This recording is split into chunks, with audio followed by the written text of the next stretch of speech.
السلام علیکم ورحمۃ اللہ وبرکاتہ۔ الحمدللہ رب العالمین، واشہد ان لا الہ الا اللہ وحدہ لا شریک لہ، واشہد ان محمدا عبدہ ورسولہ صلی اللہ تعالی علیہ وآلہ وسلم۔ اعوذ باللہ من الشیطان الرجیم، بسم اللہ الرحمن الرحیم۔ قل اللہم مالک الملک تؤتی الملک من تشاء وتنزع الملک ممن تشاء وتعز من تشاء وتذل من تشاء بیدک الخیر انک علی کل شیء قدیر۔ معزز اور معقر ناظرین و ناظرات، سلسلے تفسیر قرآن شعبہ دعوت و تبلیغ محصلہ میں آپ کے سامنے سورہ آل عمران آیت نمبر 26 پیش کی گئی ہے۔ یہ آیت کریمہ دراصل گزشتہ درس میں پیش کی گئی تھی، اس کا ترجمہ بھی آپ کو بتایا گیا تھا، لیکن آپ کو یہ بتایا گیا تھا کہ اس آیت کریمہ میں اللہ رب العزت نے ہمیں ایک عقیدہ، ایک فکر اور ایک سوچ اور ایک نظریہ دیا ہے، اور ہمیں اور آپ کو عمل کرنے کے لیے ایک قیمتی توجیہ فرمائی۔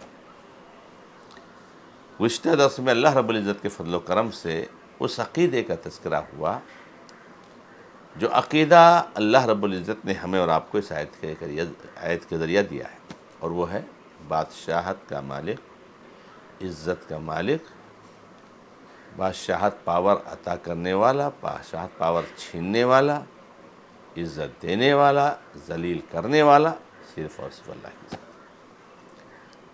کسی کی مجال نہیں کہ اللہ تعالیٰ کسی کو عزت دینا چاہے اس کو ذلیل کر دے۔ کسی کی مجال نہیں کہ اللہ تعالیٰ کسی کو ذلیل کرنا چاہے اس کو عزت دے۔ یہ عقیدہ دیا ہے رب العزت۔ اب ہمیں اور آپ کو جو توجیہ فرمائی ہے کہ اس عقیدے کی بنیاد پر ہمارا عمل کیسا ہونا۔ اللہ تعالیٰ نے اس آیت کے آخر میں کہا بیدک الخیر، تیرے ہی ہاتھ میں ہر قسم کی بھلائی، الخیر ساری بھلائیاں تیرے ہاتھ میں۔ یہاں پر اللہ تعالیٰ نے الخیر بیدک نہیں کہا، الخیر بیدک نہیں کہا، بلکہ کہا بیدک الخیر۔ یہ تخصیص پیدا کرتی ہے، حصر پیدا کرتی ہے، تیرے ہی ہاتھ میں ہر قسم کی بھلائی کسی اور کے ہاتھ میں۔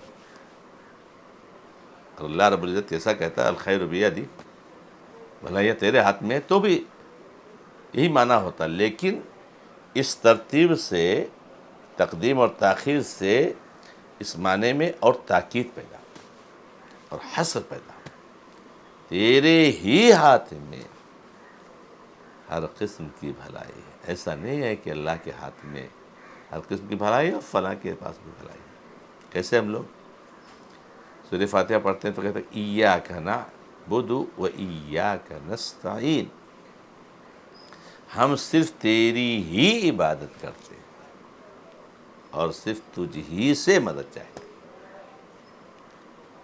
جبکہ اگر ہوتا نعبدو کا و نستعینو کا، ہم تیری بات کرتے ہو تجھ سے مطلب کرتے ہیں، ہوتا یہ کہ اللہ کی عبادت کرنے کے ساتھ ساتھ کسی اور کی بات کرتے، اللہ سے مطلب کرنے کے ساتھ کسی اور سے مطلب کرتے، اور آیت کریمہ کی کوئی مخالفت نہیں ہوتی، لیکن یہ تقدیم و تاخیر کی وجہ سے ہم صرف تیری ہی عبادت کرتے ہیں۔ کسی اور کی عبادت آپ نے کر دی، آپ غلط کیا ہے۔ تو اللہ نے کہا ہر قسم کی بھلائی تیرے ہاتھ میں، تو ہر چیز پر قدرت رکھنے والا ہے۔ جو اللہ رب العزت چاہے، جس طرح سے چاہے، جب چاہے، جہاں چاہے، اللہ تعالیٰ کر سکتا ہے۔ ان اللہ یفعل ما یشاء، اللہ جو چاہتا ہے کرتا ہے۔ لا یسأل عما یفعل وهم یسألون، اللہ جو کرتا ہے اسے کوئی سوال نہیں کر سکتا۔ اللہ کو جواب دہی کسی کی نہیں کرتی، کسی کو نہیں دینی۔ اللہ رب العزت مالک الملک ہے، جو چاہتا ہے کرتا ہے، جو چاہتا ہے۔ تو ہر چیز کی طاقت، ہر چیز کی قدرت اللہ کے ہاتھ میں، اللہ اس پر قادر ہے، جو چاہے کہے کرے، اس کو کرنے کے لیے کوئی طاقت بھی نہیں لگتی، بہت زیادہ اس کو کچھ کرنا نہیں رہتا۔ اللہ تعالیٰ نے سورہ یاسین کے آخر میں کہا انما امرہ اذا اراد شیئا ان یقول له کن فیکون۔ اس کی شان تو یہ ہے، اس کا جلال تو یہ ہے، اس کی عظمت تو یہ ہے کہ جب وہ کسی کام کا ارادہ کرنا رکھتا ہے، کسی چیز کا ارادہ کرتا ہے، کہتا ہے ہو جا، ہو جاتی ہے۔ اللہ اکبر، ہو جا تو ہو جاتی ہے، حکم دے دے بس، آرڈر دے دے بس۔ تو اللہ تبارک و تعالی ہر چیز پر قادر ہے۔ اس عقیدے کے بعد ہمیں جو توجیہ ملتی ہے وہ یہ ہے کہ ہم کسی اور کے سامنے کیوں کچھ طلب کریں؟ ہم کسی مردے کے سامنے، ہم کسی شہید کے سامنے، ہم کسی بت کے سامنے ہم کیوں سر جھکائیں؟ ہم ان سے کیوں ڈریں؟ ہم ان سے کیوں سوال کریں؟ ہم ان سے کیوں فریاد کریں؟ ہم ان سے کیوں روزی کی وسعت طلب کریں؟ ہم ان کو اس سے کیوں اولاد طلب کریں؟ ہم ان سے کیوں شفا طلب کریں؟ جب ہر چیز اللہ کے ہاتھ میں ہے تو آپ ان سے کیا طلب کریں؟ یہ تو کمزور ہے، یہ تو فقیر، ایک محتاج ہے۔ یعنی اللہ تعالیٰ ہم کو دعوت دے رہے ہیں کہ دیکھو، ہر قسم کی طاقت، ہر قسم کا خزانہ، ہر قسم کی چیز اللہ کے لیے ہے، تو تم اللہ سے ہر چیز مانگو۔ آپ کی روزی میں تنگی ہے، اللہ رب العزت سے مانگو، کیونکہ روزی کو وسیع کرنے کی طاقت اللہ کے پاس ہے، کسی اور کے پاس نہیں۔ کوئی بیماری آ گئی، اللہ تعالیٰ سے مانگو شفا، کیونکہ شفا اللہ کے پاس ہے۔ وشف انت الشافی لا شفاء الا شفاءک، اے اللہ تعالیٰ تو شفا دے دے، تو ہی شفا دینے والا ہے، تیرے علاوہ کسی پر شفا ہی نہیں، یہ شفا ہی نہیں۔ اولاد طلب کرنی اللہ کے پاس، بہت پریشانی ہے، قرض کا بوجھ ہے، اللہ کے پاس ہے، مانگو اللہ سے۔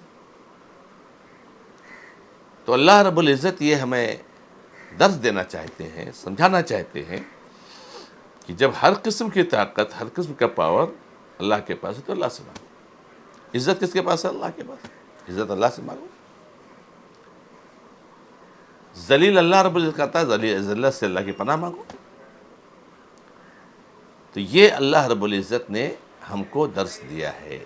افسوس کی بات ہے آج ہمارے مسلمان بھائی اس عقیدے کو نہیں سمجھتے۔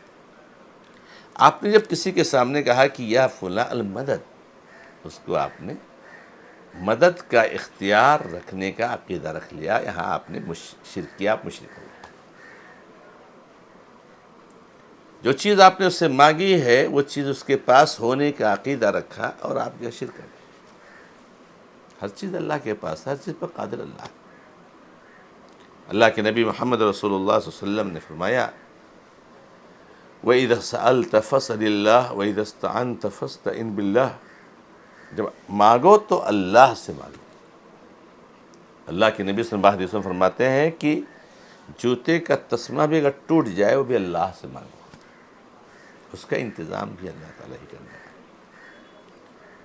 یہ الگ مسئلہ ہے کہ اللہ تعالیٰ آسمان سے نہیں گرائے گا، اللہ تعالیٰ کسی کو ذریعہ بنائے گا۔ آپ کی ضرورت ہے، آپ کی حاجت ہے، اس حاجت کو پوری کرے گا اللہ، لیکن کسی کو ذریعہ بنائے گا۔ ڈاکٹر کو اللہ تعالیٰ ذریعہ بناتا ہے آپ کی شفا کا، ایک صاحب خیر کو اللہ تبارک و تعالیٰ ذریعہ بناتا ہے آپ کی روزی کا، روزی کا انتظام کرنے والا وہ ہے۔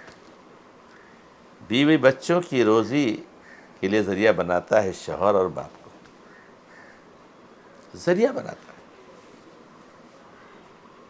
کسی کے دل میں اللہ تعالیٰ بات بھی ڈالتا ہے کہ آپ کی کوئی ضرورت پوری کر دیتا ہے وہ، تو اس کے دل میں بات ڈالنے والا بھی اللہ ہے۔ اللہ نے ہی اس کو بھیجا ہے، اللہ نے ہی اس کو بھیجا ہے، آپ کو اس کے پاس لے گیا ہے، آپ کے دل میں بات ڈالی کہ آپ فلاں سے جا کے ملو، اس کے دل میں بات ڈالی کہ فلاں کام کر دو، کام ہو جاتا ہے۔ کرنے والا کون ہے؟ اللہ۔ تو اللہ تبارک و تعالیٰ سے ہی مانگنا اور اللہ تعالیٰ سے ہی مدد طلب کرنا۔ اللہ تعالیٰ سے ہی عزت طلب کرنا، اللہ تعالیٰ سے ہی پاور اور طاقت طلب کرنا۔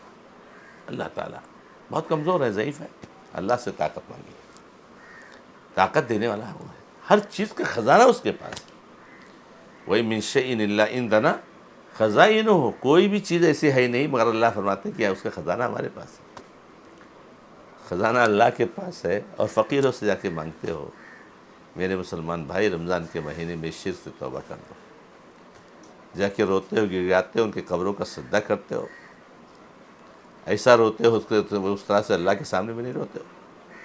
شرم کرو، رمضان کا مہینہ ہے، شرک سے توبہ کر لو، توبہ کر لو،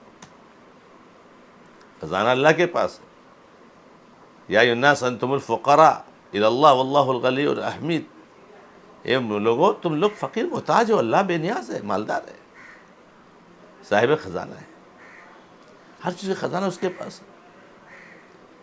تو جب اللہ رب العزت کے پاس سب کچھ ہے تو اللہ سے مانگو، اللہ رب العزت سے ہی مانگو۔ اور اس کے خزانے کا عالم کیا ہے؟ آپ سوچتے ہوں گے کہ کتنا مانگیں گے اللہ تعالیٰ ختم ہو جائے گا، نہیں میرے بھائی، اس کے خزانے کا عالم یہ ہے کہ اللہ کے نبی علیہ الصلوۃ والسلام فرماتے ہیں کہ اگر پوری دنیا کے لوگ ایک میدان میں جمع ہو جائیں اور جس کو جو مانگنا ہے مانگ لے، جو بھی مانگنا ہو، جتنا اس کے دل میں آتا سب مانگ لے، اور اللہ تعالیٰ سب کی مانگ کو پوری کر دے،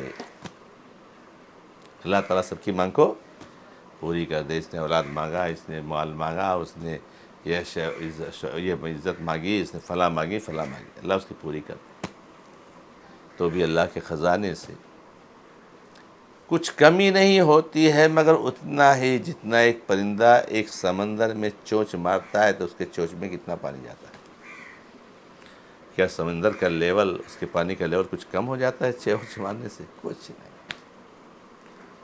یا جیسے آدمی اپنی انگلی کو سمندر میں داخل کرتا ہے اور پھر انگلی کو نکال لے اور دیکھتا ہے کتنی پانی نکلا اس سے، ایسے بھی اللہ کے خزانے میں کمی نہیں ہوتی۔ تو میرے بھائیوں، یہ بہت اہم چیز ہے۔ آج ہمارے مسلمان بھائی کی اکثریت اس چیز کو نہیں سمجھ رہی، اللہ سے مانگنے کے بجائے نامعلوم کس کے پاس مانگنے، اور جتنا ہم دوسروں سے مانگتے اتنا فقیر ہوتے جا رہے ہیں، اتنے ہمارے مسائل بڑھتے جا رہے ہیں، اتنی ہماری ضروریات بڑھتی جا رہی ہیں۔